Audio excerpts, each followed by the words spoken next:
როცა ყველას დიდი სიყვარული გავზრდეთ განახაროთ უფალში და წინასწარმეტყველი ფსალმუნი ყველაფერი ქრისტეზე მოუთხობს ქრისტეს განკაცებაზე და დედამიწაზე მოვლინებაზე მიუთითებს და რა თქმა უნდა ყველაფერი წინასწარმეტყველებია წინააღმდეგობების ახარებაში ბრძოლები რაც ქრისტეს შეერქვა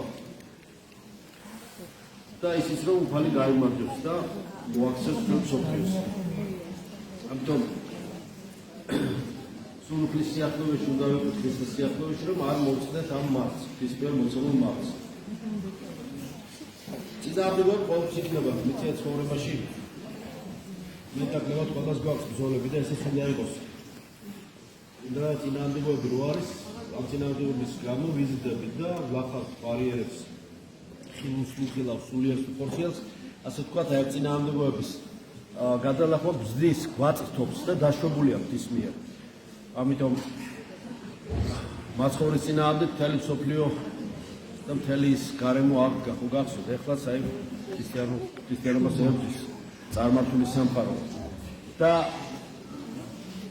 მაცხოვრის ისტორიას და მისტიკას სახარებაში მოყვანილს თუ კარგად გააკვირდება ადამიანი შეხედავს და მიხვდება რომ მის სულში ზუსტად იგივე წინააღმდეგობებია მსგავსი მაგრამ იგივე წინააღმდეგობებია რაღაც მილიონები ნაწილით რომ აიც მიემსგავსო ქრისტეს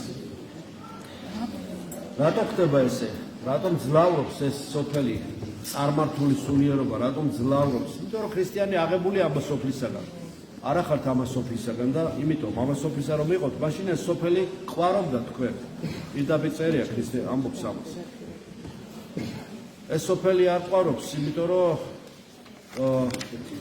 ჩვენ დინების ამ სოფლის დინების საწინააღმდეგოდ ვიცურავთ სულ რატომ ძლავრობს ქრისტიანებზე ნეგატივი რატომ ვართ ასე დღეში ჩვენი ცოდების გამო სხვას არაფერი არ უნდა გადააბრუნოს რა ნადვილია რომ რაღაც სხვა შენზე გარეშე შენგან გარეშე შენგან დამოუკიდებელ ძალებს და გადააბრალო რა თქმა უნდა არის გარეგან ეს მოქმედებას მაგრამ პირველ რიგში ჩვენ ცოდებს უნდა დავაბრალოთ ეს უფრო გონიერი იქნება და ბრძნული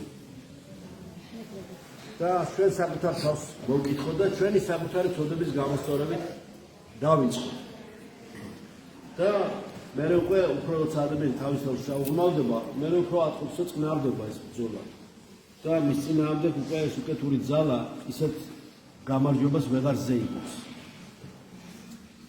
ამ ფეტონიური ესე ვთქვათ ეს ბრძოლა ჩვენს წინააღმდეგ ქრისტიანების წინააღმდეგ რა თქმა უნდა ნიშანია იმისა რომ მადლი გვაქვს ნიშანია იმისა რომ მადლი მიიღე თორემ თუ არაფერი არ ახარ და არც არ მადლი არ მიგიღია და არც ჭეშმარიტებას არ იმსახურებ მაშინ არ ბრძოლა არ იქნება იმიტომ რომ თავისთავად უკვე ენტროპია გაქვს განცდილი და მსგავსი ხარ უსახური გარემოსა განს გამოერჩიე გამოგირჩია რადგანაც აგიყვანა რადგანაც გამაგლა ამ სოფელზე გამოიკვეთა შენი ესე ვთქვათ კონტური ამიტომ გაქვს ბრძოლა იმიტომ რომ გამოჩნდი შენ როგორც ობიექტი ბრძოლის ობიექტი რომელზედაც იქნება და არის ხორციელდება ხილული თუ ხილავი წინააღმდეგობა და თავდასხმები ამიტომ ეს ბუნებრივიც არის და მადლობდეთ ამაზეც უნდა ღმერთს მადლობდეთ რომ და ვილოცოთ რომ ეს კი არა რომ არ იყოს ბრძოლა და არ იყოს წინააღმდეგობა უნდა ვილოცოთ რომ გადავიტანოთ გავუძლოთ და წარმატებით გადავლახოთ ეს დაბრკოლებები და რაღაცა სხვა შინაარსი დავინახოთ ამ ბრძოლებში კიდე ამ ქრისტიანის წინააღმდეგ აღზევებულ ბრძოლებში სხვა შინაარსი სხვა დიდაქტიკა ღვთაებრივი რაღაც იგავარად დარიგება უნდა დავინახოთ და უფრო მეტად უნდა გავძლიერდეთ და უფრო მეტად ხშირად ვეზიაროთ მეტად სულიერები უნდა ვიყოთ მეტად უნდა უკეთესნი გავხდეთ რადგანაც როგორც ეფესელთა მიმართ ეპისტოლეში ამბობს წმინდა პავლე მოციქული ჩვენ სისხლისა და ხორცის წინააღმდეგ კი არ ვიბრძვით არამედ მთავრობათა და ხელმწიფებათა ამ ბნელი საწუთროს მყრობელთა და ცის ქვეშეთის უკეთურ სულთა წინააღმდეგ ამიტომ ბრძოლა გვიწევს როგორც ხილულ ასე უხილავ მტრებთან შეითქმეს მეფენი ქვეყანისადმი და მთავარი შეკრიბეს ერთად უფლისათვის და ცხებულისაბისისათვის სალმონში წმინდა წერილი სიტყვებს ბევრი მნიშვნელობა აქვს მინიმუმ 3 პირველ რიგში მინიმუმ 3 მინიმუმ. ამ ცხებულში ქრისტე იგულისხმება, ხო? რომლის წინააღმდეგაც შეიტქვნა ქვეყნის მეფენი მაშინ ურიათა და რომელთა ჰეროდე და პილატე და ჯვარცაცვეს იგი. ქრისტიანობის პირველ საუკუნეებში მიწიერი მეფეები თითქოს შეთქმულნი იყვნენ, გახსოვთ, ხო? პირველ დევნები ქრისტიანების, რომელიც დღემდე გრძელდება დევნა, ამა თუ იმ ფორმით. შეთქმულნი იყვნენ და ერთად დევნიდნენ ღვთისმსხებულს და მის მიმდევრებს ქრისტიანებს. უფლისათვის და ცხებულისა მისისათვის ძის ქრისტეს წინააღმდეგ, ღვთის ძის ქრისტეს წინააღმდეგ. აღძრა აი ამ ბოროტმა ძალამ წინააღმდეგობა, მაცხოვრის შეურაცხყოფელი წინააღმდეგობა. და ვინც მაცხოვრას შეურაცხყოფს, იგი მის მომავლინებსაც შეურაცხყოფს, სადაც ძე არის, არის მამაც და სულიწმინდაც. ის მამასაც შეურაცხყოფს, მიემართება, ხომ? სამი ჰიპოსტასია, ერთ არსი ღმერთის. ვინც ძეს შეურაცხყოფს, იგი მამასაც შეურაცხყოფს და სულიწმინდასაც. თუ კი მამა ძეში და ძე მამაში, მაშინ ეს ბოროტი გაზრახო, ორივეს ხომ შეურაცხყოფს. რა თქმა უნდა, ყოვლასკენ სამებას ქიანად. როგორც ამბობს წმინდა ათანასე დიდი. განხეთქენ აყვავნი მათი და განმაგდოთ ჩვენგან უღელი მათი. დავგლებთ სადავეებს და მოვიშორებთ ურჯულებს. ქრისტეს წინააღმდეგ პრინციპს, თუ კი მეც ილოცავთ, ხშირად ეზიარება, იქნება თვითონ სულიერი, იქნება თვითონ სამაგალითო და თვითონ იქნება თავისი მაგალითით იქნება ვექტორი, მანიშნებელი, ღვთის სადიდებელი. ქრისტეს დევნელთა უღელს გადალახავს. როგორ და მივახციოთ, როგორც აღვნიშნე, მეტი ლოცვით, მეტი მარხვით, მეტი სიყვარულით, მეტი კეთილგანწყობით, მეტი გლობალური შემწყნარებლობით, კაცთმოყვარეობით, სათნოებით, ერთმანეთის მეტი კულტურული ატანით, გატანით, სულიერი მშვიდობის სიყვარულით დარებით, სულიერად, ემოციონალურად, ხორციელად, აზრით, სიტყვით, საქმით. თავი ცოდულად უნდა იგრძნოს ადამიანმა, თორე ადამიანი თავს რომ კარგად იგრძნობს და კარგი ვარ და გენიალური ვარ და უცდომელი ვარ და ასე შემდეგ სამაგალითო ვარ, აი მაშინ უძებს წინ ცოტა ხანში დაცემა იქნება. ეს ნიშანია იმის. როცა არც ვნებები გაქვს და გონია რომ კარგად ახარ, როცა თითქოს და სულიერად გამჭვირვალე გახდი და უკვე რაღაცნაირად ამ ქვეყანაზე უკვე აღარ ახარ თითქმის გასული ხარ რაღაცა სხვა განზომილებაში, გონია რომ აი უკვე სუბუქი გახდი და ფეხებით მივსეხება შენი მიწას, აი მაშინ ცოტა ხანში ჩასაფრებულია დაცემა. ამიტომ ხილად უნდა იყოს, ყურადღებით უნდა იყოს.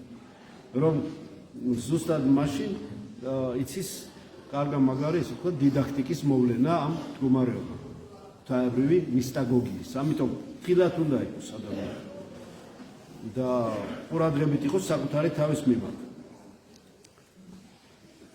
რომლებიც წინააღმდეგობების სახით ევლინება მას, როგორც კი დაიწყებს ასეთ თვითმაყოფილი მდგომარეობა შემოძრომას, აი იქ უნდა მიხვდე, რომ არარაობა ხარ ღვთის წინაშე. და დაიწყება მერე უკვე თუ კი ამას არ მიხვდი, ბოროტი ზრახვები შემოდის, ეს საშინელი ზრახვები, რომლებიც ბუდეს იკეთებს ადამიანის გონებასა და გულში, შემოდის და შინაგანი ჟანგვა და ჭამა მიდის ადამიანისა. ვამპირიზაციას, თვითვამპირიზაცია გამოდის, იწოვება ადამიანის გადის სახლიდან და არაფერი არ გაუკეთებია, ჯერ და უკვე გამოფიტულია, გამოჟანგულია შიგნიდან, გამოჭმულია, როგორცაც ფუღურო. და ესე რომ არ მოხდეს, ამიტომ უნდა მეტად ყურადღებით ვიყოთ, როგორც აღვნიშნე და გულისხმიერი ვიყოთ. ღვთისადმი უნდა გქონდეს მიპყრობილი სულ პერიფერიული ჩვენი სულიერი თუ ხორციელი მზერა. რა თქმა უნდა, გარეშე მიწიერი მზერაც არ უნდა დავკარგოთ, თორემ უნდა ყარად იდგე მიწას და ამავდროულად ზეცისკენ მქონდეს თვალი. ეს ანიშნავს, რომ მოწყდე მიწას და თავფერი დაიმტვრივ. უნდა იცოდე სათხარ, უნდა იცოდე და აზროვნებდე. აზროვნება ეს ნიშნავს, რომ არსებობ, აზროვნებდე ღვთის წინაშე და ღვთის ასე ვთქვათ სადიდებლად აზროვნებდე, მეტყველებდე და ქმედებდე. ეს არის მთავარი დღეს და დაკვირვებული უნდა ვიყოთ.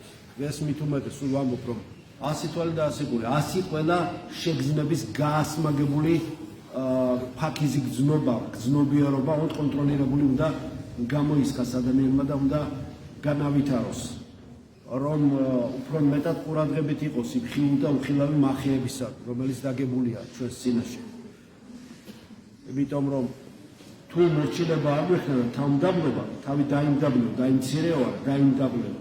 დაიმონევა, დამორჩილო ღმერთს ქრისტეს ჯვარის ძალით. მაშინ ეს მორჩილება და სიმდაბლე რკინის, ანუ ლითონის სულიერი ლითონის სიმტკიცეს შეგმატებს, შეგძენს შენ და იქნები მხარი. და დამორჩილება ხდება არა ძალდატანებით მაცხოვრის მიერ, არამედ ნებით, გადახრით, მოწოდებით, სიყვარულით დამორჩილება და მოთმინებით, რა თქმა უნდა, ხო, რომლითაც ჩვენი სული უნდა მოიპოვოთ და საფრთხო ცნებათ არის შესრულებით, ცხადია. ჯვრით, რომელიც პარადისის ჩვენ აღვავლეთ, იმიტომ ჯვართან ლოცვას ძალიან დიდი ძალა აქვს. ჯვრით მართალია ქრისტეს ჯვარი ხისგან იყო გაკეთებული. მაგრამ მას რკინისა და რკინაზე მეტი სიმტკიცე არა აქვს. ყველა ლითონზე უმტკიცესი და უძლიერესია. როგორც კვერთხია ღვთაებრივი, გასაღებია ზეციური ჯვარი ჩვენი ცხოვრების. როგორც წმინდა მამები ამბობენ. ღვთის ყველა ბრძანება ისევე მტკიცეა, როგორც რკინა, როგორც ლითონი რაიმე, რომელიც უძულოებსა და მის მოწინააღმდეგებს შემოსრავს. ჯვარი. იმიტომ ჯვარი არ უნდა მოვიცნოთ. სულ ჯვარი უნდა გვეკეთოს კერძი. ჯვარს უნდა ვევედროთ, დილას თუ საღამოს. დღეს განსაკუთრებით ჯვართან, ჯვარცმასთან, აი მართლმადიდებლური კანონით დაწერილი ჯვარცმა. უნდა ვატაროთ კერძზე და მისადმი ვილოცოთ. ძალიან კარგია მუხლმოდრეკილი ლოცვა ჯვარცმასთან. თამდაბლობით, უფალთან დამოწაფება. კითხვა მისი წმინდა წერილისა, უგუნურს გონიერს გახდის. ამ პარტავანს დაამდაბლებს, სუსტს გააძლიერებს, უწყლოს მოძმნეს გახდის. და არა მარტო უბრალოდ მოძმნეს, არამედ სასწაულებს აღასრულებინებს ჯვარი ადამიანს. გააძლიერებს, საოცარ ძალას აძლევს, რომელიც ყველა დაბრკოლებას გადაალახილებს მას. და ძლევს ჩვენ შინაგანში ცოდვას და უძულოებას და რა თქმა უნდა გარეგან სივრცეში. მონეთ უფალცა შიშით და უგალობდეთ მას ძრწოლით, რადგან ღვთის მოშიშება მცნებათა აღსრულების საფუძველია. წმინდა მამები ამაში მოიაზრებენ ღვთის მოშიშებისაგან წარმოქმნილ სულიერ სიხარულს, რომელიც უფლის მცნებათა შესრულებას ახლავს თან. იმიტომ რომ უფლის მცნებათა შესრულებას ავსებად სიხარული მოაქვს. მადლობდეთ მუდამ ლოცულობდეთ და მუდამ გიხარულობთ. მადლობისა და ლოცვის შედეგად სიხარული მოდის, ეს ყველას განგისტია და განისტია. სიხარული მოაქვს თან. ღვთის მცნებათა შესრულებას, მისტიკური, მეტაფიზიკური სიხარული. როდესაც უფალს ემორჩილები, არა მონობრივ, არამედ სიყვარულებრივი ხასიათით, სიყვარულებრივი ნიშნით, სიხარულის შემო, როგორც შვილის და არა მონის ხატი ემორჩილები. შვილის სიყვარულის მსგავსად, უგალობ ძრწოლით, გულშემოსვლილი და სულიერად სიხარულის განცდა გეუფლება აუცილებლად. და სწავლობ, რა თქვამია ხომ? სწავლობ, ისწავლეთ შემდგარ, რომ შვიდი ვარ და დაბალ გულითა და იხსახურებ წყალობას და მოდის. წყალობა აუცილებლად გოვა. უფალს არანაირი ნაკლი, არანაირი ნება, არანაირი საჭიროება არ გასწია. იგი ყოვლად კმარი, ყოვლად თვითკმარი და ყოვლად სრულია. ეს ჩვენ გვჭირდება. ჩვენ ვართ სუსტები, ჩვენ გვჭირდება ხელის შეწევნა, დახმარება. ჩვენ ვართ ნაკლოვანი და ჩვენ ვართ ცოდვილი და ჩვენ უნდა ვევედროთ ღმერთს, რომ როდესაც აქ მიწაზე ხარ, ღვთის წინაშე წარმოიდგინო შენი თავი და მარტო ღვთის წინაშე ხარ. ყოველთვის გიყურებს უხილავად უფალი. წარდგარი ხარ ღვთის წინაშე და უნდა იცოდე, რომ არ თავდება აქაური ცხოვრების მერე კიდე გრძელდება ცხოვრება და ფრთხილად უნდა იყო. რომ ისეთ რეალობაში მოხდე, რომელიც ზეციური რეალობა ჰქვია და არა ქვესკნელის რეალობა. იმიტომ რომ ეს ძალიან საშიში ცეცხლთან თამაშობს ბევრი, ისეთ ცოდებს ეთამაშება და ისეთი გათამამებულია და ღვთის რისხვის თქვათ შიში არ აქვს და ღვთის სასჯელის განცდა არ აქვს, რომ მე მიკვრის როგორი სითამამეა, როგორი ასე ვთქვათ ურჯულო, ასე ვთქვათ სიჯიუტეა, როგორი ჭყალებში უშიშრობაა, რომელიც ფსევდო უშიშრობაა, რომ არ ეშინია და გონია რომ არაფერი, მაგრამ საშინელება არის, საშინელი რაღაცა არის სხვაგან მოხვედრა, გარდა იმისა, რასაც სასუფეველი ქვია. არ უნდა დაავიწყდეს ადამიანს, რომ ის რეალობაც ის არავინ არავის არ აშინებს, უბრალოდ აფრთხილებს უფალი სახარებაში, ხო? თავს არ დამცემი რამ არის, თავს არ დამცემ, წარმოუდგენელი რაღაცა. ამიტომ გაგვიფაროს ღმერთმა ჯოჯოხეთური რეალობისაგან, იმიტომ ვულოცობ თუ შეგვინდოს ღმერთმა და სამოთხისეული რეალობა იქაც გრადაციები, იქაც ყველა ერთ ადგილას ერთი და იგივე ადგილას არის, იქაც გრადაციებია, C-ები გახსოვთ 9-9 და 100 მეტიც არის. მაგრამ ამას კიდევ დამსახურება უნდა, ამისთვის ვართ აქ მოსული ამ ტრამპლინზე, ამ ბრძოლის ველზე, რომ დამსახურების გამო არ გვეძლევა, მაგრამ ცდელობა მაინც უნდა განვახორციელოთ, იმიტომ რომ არა დამსახურების, არამედ წყალდობის გამო გვეძლევა ჩვენ უფლის წყალდობის, დაუმსახურებელი წყალდობა საჩუქრის გამო გვეძლევა აქაც სიკეთეები და იქაც შემდეგ ზეციური სიკეთეები და მშვენიერება, რასაც უფალმა განუგზავნა თავის მოწაფეებს და თავის მოწმუნეებს. განუწყვეტლი ვადიდოთ უფალი, ვიდრე ამ ქვეყნად ვართ, განუწყვეტლი ხას უსვამ. წყვეტა არ უნდა იყოს დიდებაში, აზრით, სიტყვით თუ საქმით. ფსალმუნები უნდა ვიცოდეთ კარგად, ფსალმუნებს უნდა ვსწავლოთ. ფსალმუნებში არის ყველაფერი, სული წმინდის დაწერილია ფსალმუნები. ყველაფერი არის იქ. როგორც წმინდა მამები ამბობენ ამას ასევე, რომ რაცა უნდა ღრმა ორმოში ჩავარდეს ადამიანი, მას ფსალმუნების თოკი ამოიღოს, ფსალმუნების კიბე ამოიღოს, ამოათრევს იქით, რომ სახარებაზე აღარ ვლაპარაკობ. მაგრამ ძველი აქედან განსაკუთრებით ფსალმუნებია ჩვენთვის ძვირფასი. ვებედოთ უფალს, რომ ვიხსნას ჩვენ. წინასწარმეტყველი საუბრობს სოდვილთა და მართათა საბოლოო მისაგებელზე. აღვარო უფალსა სიმართლეთა მისთა და უგოლავდა სახელსა უფლისა მაღლისასა. სოდვილები საუკუნო საჟელს დაიმსახურებენ სამწუხარო, არავის არ უხარიეს. მართალნი კი საუკუნო განსვენებას. ეს არის უფლის სიმართლე. და როცა წარსდგება ადამიანი იქ, მერე გვიან რო არ იყოს, უკვე აქ უნდა ისმინოს ეს. то ეს და ის რეალობა ერთმანეთსაგან შორს არ არის. აქვე არის ყველაფერი. ეს ყველაფერი ძალიან ახლო არის, ვიდრე ჩვენ გონია. ეს სულიერი რეალობა არ არის სადაც ხამთას იქით და ვამბობ კიდევაც, ქრისტე არ ჩვენ არის, ხო? და პასუხობთ არც და იყოს. ეს რეალობაც არც და იყოს და არის ისე რომ ჩვენ ვერ ამას ვერ ვაცნობიერებთ და კარგია რომ ვერ ვაცნობიერებთ, რაღაც პროცენტით კარგია რაღაცით, იმიტომ რომ ფსიქიკა ვერ გაუძლებს. ადამიანს სულიერი განვითარების პროპორციულად აცნობიერებს შემდეგ და შემდეგ გადავხედოთ წმინდანთა ცხოვრებას. შესაძლოა ვინმე მიკითხოს, თუ ყველა ცოდვილია, მაშინ ვინ არის მართალი?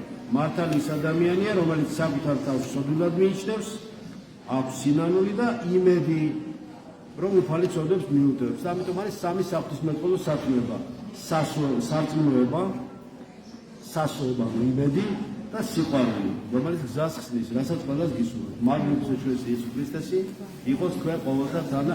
ამინ.